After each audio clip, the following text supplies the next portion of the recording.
All right, hey guys. Oh wow, really weirdly lit, hey? All right, let's see if we can just change that up. Let's just maybe turn that off. Wow, the lighting in here is really strange today. All right, welcome. Yeah, I'm not used to having the light look so weird. So hey, it's Julie Broad with Book Launchers, and I just want to say welcome to the first look book review with the Book Broad.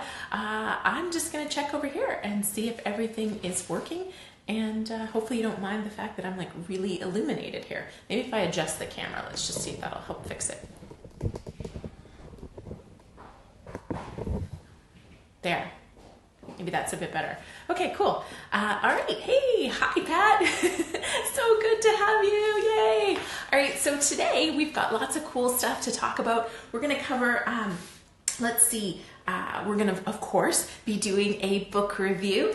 And I'm going to tell you about how to get your book entered in for a book review, which we'll be doing every single month. I'll be selecting one of your books to do a book review from, and I go ahead and I buy the book and read it. And if it's great and I can give it a 4 or 5-star review on Amazon, I'll even do that for you guys. Hey, Jacqueline, welcome. Hello.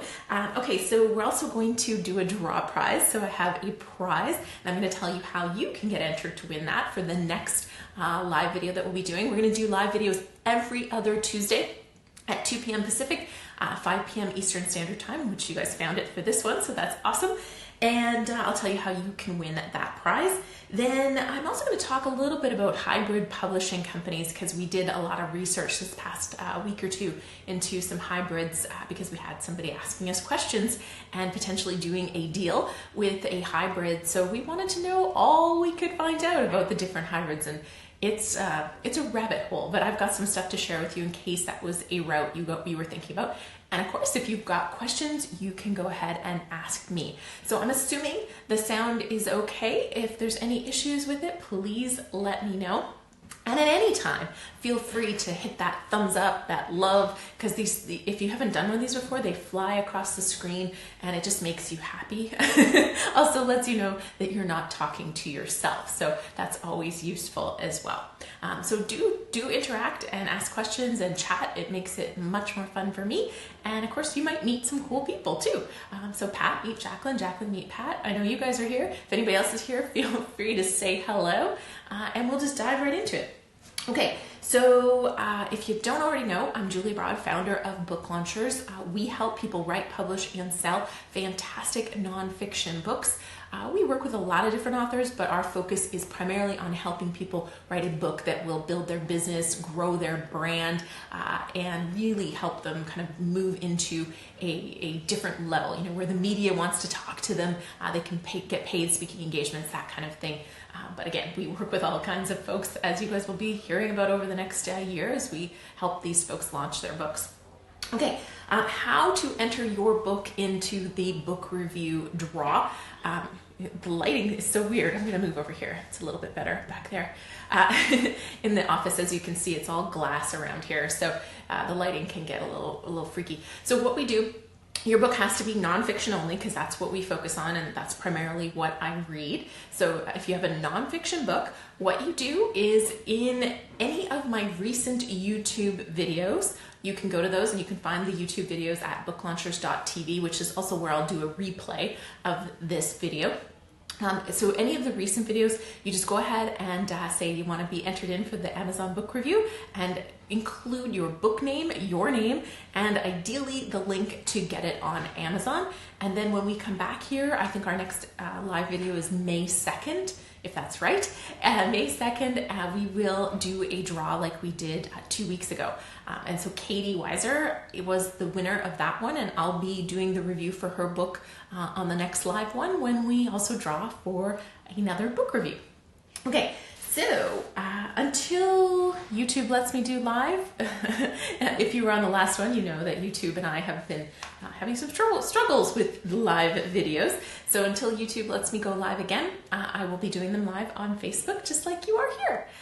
Okay, so before I get in to this, I want to give a huge shout out to some fantastic folks who've been very interactive on my YouTube channel lately. So Skylar and Friends, thank you so much. I checked out your YouTube channel. They have it's fun the children's books, it looks like, and the latest video was a picture of a video of him on the scooter with a dog, and I think, if I'm not mistaken, I think the marketing was on the back of the scooter. So like in this sign on the back, you know, like almost like a pizza delivery, but on a bike. So it was very cool. So thank you, Skylar and Friends. Also, Ava Monroe has been very active on my videos. So thank you so much to anybody who's commenting and active. I really, really appreciate it. It is always fun to have people commenting and interacting on the YouTube videos. Now, the big thing, I want to reward people for commenting the day the video comes out. My new videos always come out on Fridays, so if you aren't already subscribed to booklaunchers.tv, go ahead and subscribe to the channel, and then make sure you hit the bell. There's a little bell notification, so make sure you hit that so that you get notified when a new video comes out. And if you comment on the first day a video comes out, your name will be entered to win. Dun, dun, dun. Here's where you need sound effects for these things. Drum roll. Your name will be entered to win this sweet new mug that we've got. So we've got some company swag, and this says "No boring books." If you can't read it, it looks like it's in reverse on the screen. I don't know, is it in reverse? So you will be entered to win. Of course, it has the Book Launchers logo as well. I don't know, they're kind of nice. So you'll be entered to win. So inside of here, we have the names of the folks who commented on my video that came out on Friday of last week, which was a fun little tip on how to be a better writer. And so those names are in here. So I'm going to draw that in a few minutes, so you'll find out if you win a mug. If you're not in North America, I'm probably not going to pay to ship you a mug. Yes, it is reversed. Yeah, for some reason. Anyways, it reads properly when you're looking at it. I swear. So yeah, so if you're not in North America, I'll still let you win, but we'll figure out some other prize because I'm not going to pay to ship a mug all the way across the ocean somewhere. But if you're in North America and you win, you just have to send me a message on YouTube or an email and let me know your mailing address so you can get the mug shipped to you. So we'll draw for that in just a minute. And again, what you have to do is you have to comment on my video on Friday, so the day it comes out, and then you'll be entered to win, and we'll do those draws every 2 weeks when we do the live videos. Okay, retreats, cool. So I've been asking a lot of our clients, and last week on the live video, or 2 weeks ago on the live video, I asked you guys about retreats, so I got some input. And basically what I'm thinking is there's lots of people who think there would be a lot of value in a writer's retreat. So, and really the format, as I had mentioned, would be some sessions. So, you know, perhaps an outlining session, maybe marketing sessions. I had a few different ideas I talked about last time. And then half the time would be writing time. So it's a chance to get away, get focused, get some work done on your book, as well as learn some things that would help you. Maybe do some title brainstorming sessions, some brainstorming sessions to work on your chapter titles, all those kind of things. I would say about 70% of people that I've actually reached out to one-on-one have said, this is awesome, I would definitely want to attend, or I would have wanted to attend earlier on in my book writing process. So I'm thinking of going ahead, but I'm thinking I want to do a test run. So something maybe not at a mansion in Malibu, which is what I'm thinking for the actual retreats, maybe just something in our offices to test the format. So we would do that at a very low cost just to test the format. So if you're interested in that, let us know so I can maybe start hammering out some dates and really kind of make a plan to move forward on just kind of testing the format, testing the time away, and testing working with my team one-on-one at face-to-face for those kind of things. Okay. The first look book review. So the book I'm reviewing today, and again, if you've just joined us, please do say hello, hit that thumbs up button or whatever kind of emoticon you want to send across, because it flies across the screen, which is really fun. That's selfish, you know, there's really no benefit in you doing that. It just makes me feel good. All right, so the 12-week year, get more done in 12 weeks than others do in 12 months. That's the book I read. I'll get to my recommendation. Who this book is for, I definitely think it's for the busy, overwhelmed entrepreneur or someone with a side hustle who wants to turn it into their full-time gig. Lots of good gold in it for people who just feel like there's more to do than there are hours in the day. What I loved about this book, the concept. It is a great concept. I mean, here we are in April, and if you started an annual plan, you kind of set out with your goals at the start of the year, you might be thinking, looking at going, like there's 7.5 months left, and I haven't achieved what I wanted to, but there's still 7.5 months left in the year. Like it feels like there's so much time left to still achieve your goals. So a lot of people won't push as hard as they should at this point. And the 12-week year helps fix that because they basically go, okay, ditch the annual plan and focus on only 12-week chunks. And it forces you to kind of create that, what do they call it? I wrote it down. It's like this tension to get it done because you don't have all this time left in the day to get these books done. So, they create tension that high achievers use to move forward, take action, and then you measure as you go. So, they show that it helps you get focused and get more done in bite-sized chunks. I love the concept, and I've actually talked to quite a few people who are writing books using this 12-week year. They're writing for 30 minutes every day, 5 days a week, or for an hour, 3 days a week, but it's intense focus time, and they block it off. And this book talks about kind of having 3 different blocks, time blocks. So you've got strategic blocks, buffer blocks, and breakout blocks. So it's a great concept. Really think that a lot of people would get value from it. Also really enjoyed the chapter on accountability versus ownership, and we see this at book launchers too. Some of our authors kind of need quote unquote accountability, like they need somebody to be like, you didn't do it. But the ones that really make progress fast are the ones that just take ownership. They're the ones that are like, I'm getting this done, and they just go do it. And if they haven't met a deadline, they're the first ones to say, I didn't do it, but I'm going to make up for it this week. And I really like the distinctions he was making on that. Same thing with interest versus commitment. And it's all in the language people use too. You can kind of tell when you talk to somebody. They say, yeah, I'd really like to, versus I'm going to. It's a small difference, but in your mind, these words actually program you. So much science behind it, which he doesn't get into, which leads me into something that bugged me. This book, so many things said studies show. Studies show. That's what it would say. There was no study reference. There was no university, no scientist, just says studies show. And he said that over and over again with regards to the location, how this works. Studies show that this is how you do it. So I was kind of like, where was this study conducted? And did you just were you too lazy to do it? Or did you just make stuff up? That kind of bugged me. A lot. The other issue I had was that this felt like it could have been 3 long blog posts to help get this, get all of the things I needed to know down. I really didn't need to have it in a book, and as a result, there was a lot of fluff in it. Exactly. Give me some facts. We need some facts, and back it up. It's just it's a small thing, and you can say, once in a while you can kind of say studies show, but I think at the end of the day you have to say, the University of Michigan said this, or the scientist so-and-so, or the CEO of X company tested it this way and tested it this way, and these are the results. So the other thing about the book was just that I felt like there was a lot of filler. It was very repetitive. There was a lot of things being repeated to just get to the point. So for me, the book was about a 3 out of 5. But I think for some people who could really use a good template, clear instructions to help you get more done, I think it probably could be a 4 out of 5 for them. So I can see how it was a New York Times bestseller, very popular book, very well reviewed, definitely has merits, but I'd give it a 3.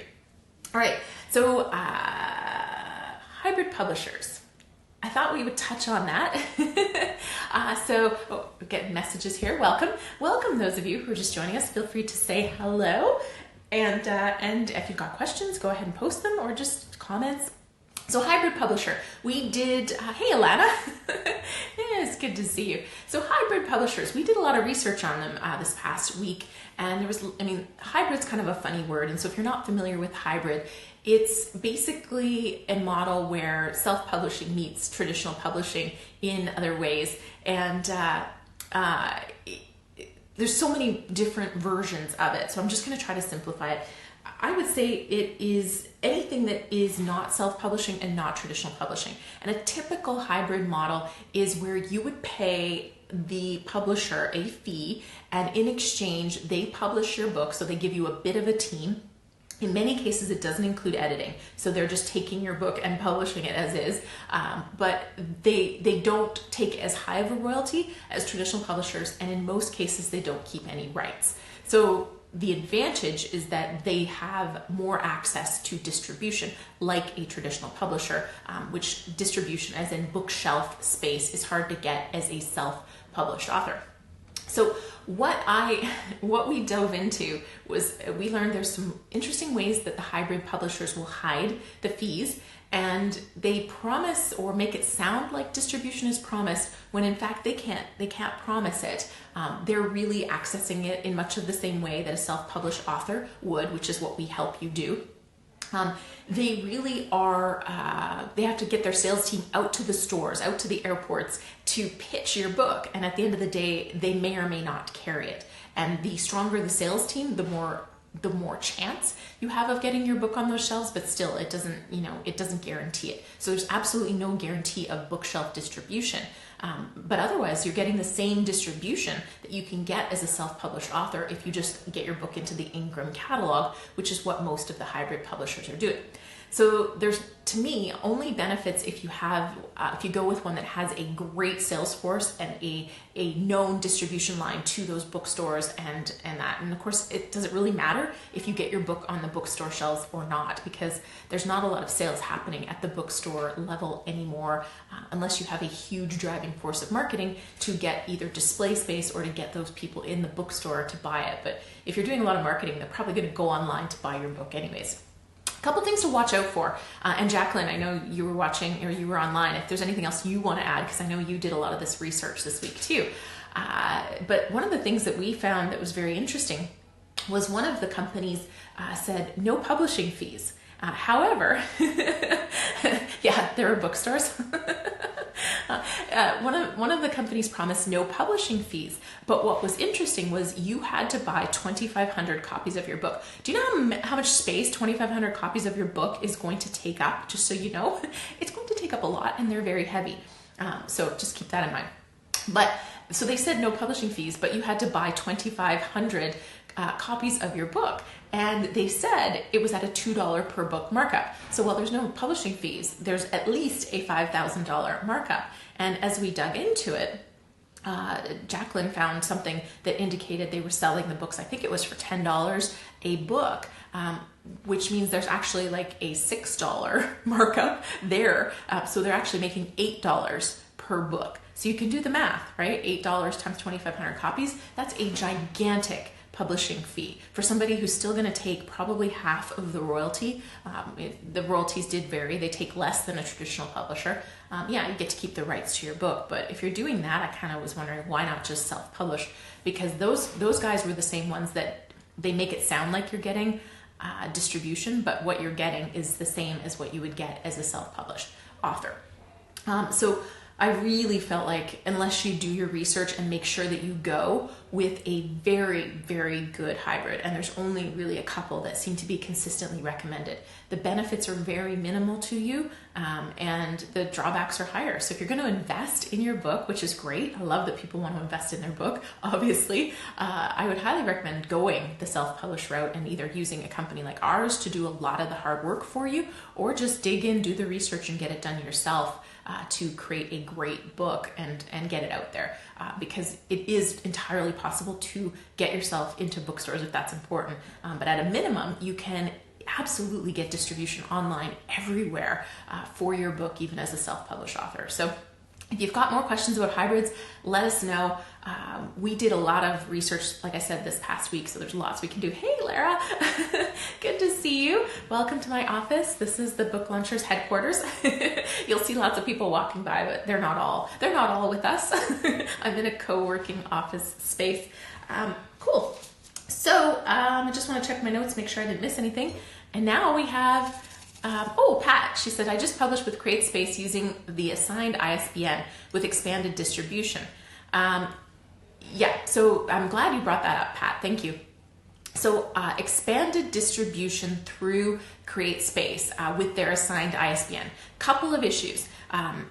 Nobody other than Amazon wants to buy from CreateSpace because CreateSpace is the Amazon company. And so, of course, bookstores aren't going to support Amazon by buying your book through them. So while it says extended distribution, the reality is your book will not be available for purchase to anyone else.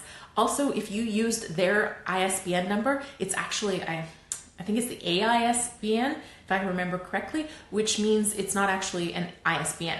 It's not the international standard number. It's an Amazon number. So unless there's something else in there that I'm missing. But that's my understanding with going that route and not using your own ISBN number, which means they wouldn't be able to list it in a Barnes & Noble, for example. You need to have your own. So it's a challenge. You will not, bottom line, you're not going to get expanded distribution that route, even though they could in theory buy it, they won't. There's no margin in it for them. And at the end of the day, they're not going to support Amazon because it's running them out of business, right?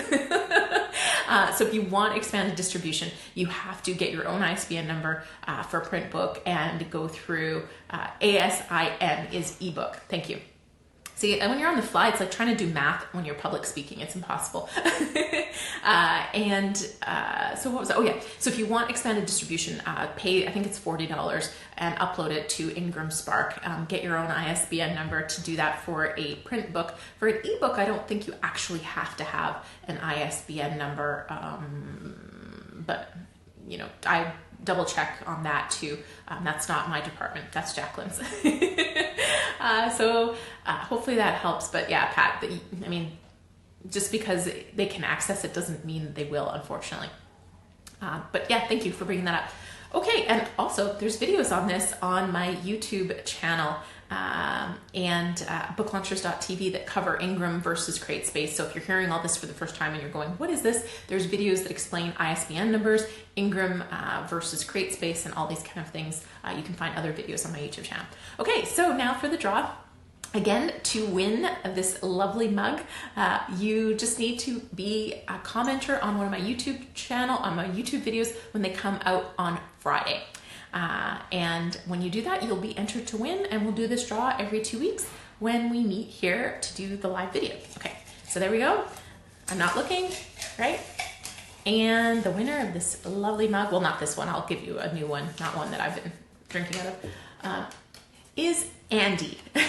And so Andy commented on my video on Friday that was a quick tip to help you be a better writer. So Andy, write me with your mailing address. Probably contact me on YouTube so I know it's you. And write me with your mailing address and we'll ship you off one of these beautiful books. All right, so that's it for today. Thank you. Thank you for stopping by and saying hello. And if you're watching this after the fact, you can still hit that thumbs up button, ask questions, post comments. We will definitely get back to you and answer questions. And we just might include it as a subject to chat about in 2 weeks when we meet again here. I think it's May, is it May 2nd? Let's just check, see if I wrote it down. May 1st at 2 p.m. Pacific Standard or 5 p.m. Eastern Standard. All right, thanks guys. And thanks for answering those questions, Jacqueline, I appreciate it. And congrats, Andy. And Katie will be reviewing your book on May 1st. We'll see you there. Bye.